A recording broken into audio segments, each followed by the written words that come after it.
Hey, what is up, guys? Welcome to Learn with Edward. I am your Edward, and welcome to the next amazing episode of Learn with Edward, Short Facts 3. Yes, and in this video, I'm going to talk about the history of sambar. That's right, and many of us don't know the history of sambar. I especially dedicate this video to those who love to cook and for those who love to eat.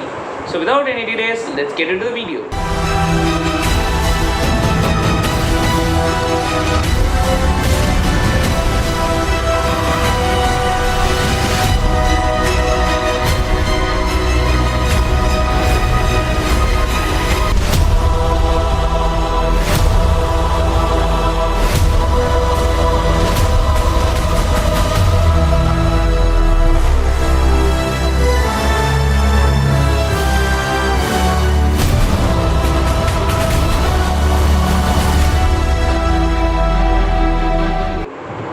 So many of the people think that the history of sambar dates back to the mid 1700s. Basically, that's wrong. And if you are a thinker of that sambar was originated in 1700s, if you are a thinker, then you might also be wrong. So actually, this history of sambar dates back to the period of Marathas, and this sambar was especially created by an accident by Chhatrapati Sambhaji, the son of Chhatrapati Shivaji. That's right.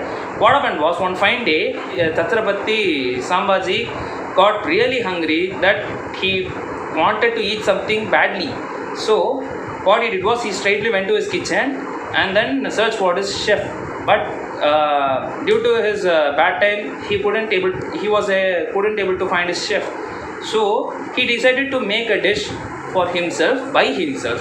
So he wanted to make a dal fry. So what he did was he made everything ready, and instead of adding an ingredient, he mistakenly added tamarind to that dal fry, which eventually made out of sambar. This is the history of sambar, and I also wanted to add the history of rasam. So many of us also don't know the history of rasam. So history of rasam is so simple. We call juice as rasam in Tamil, basically.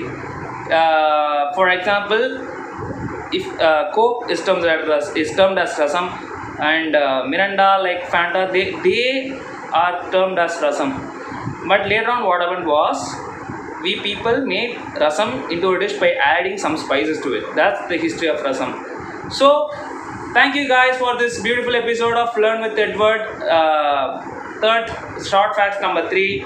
So like this, I'm going to meet you in the next video, and see you guys. Have a nice day. Please, that same 4 words only: like, share, subscribe, hit the bell icon. Okay, bye.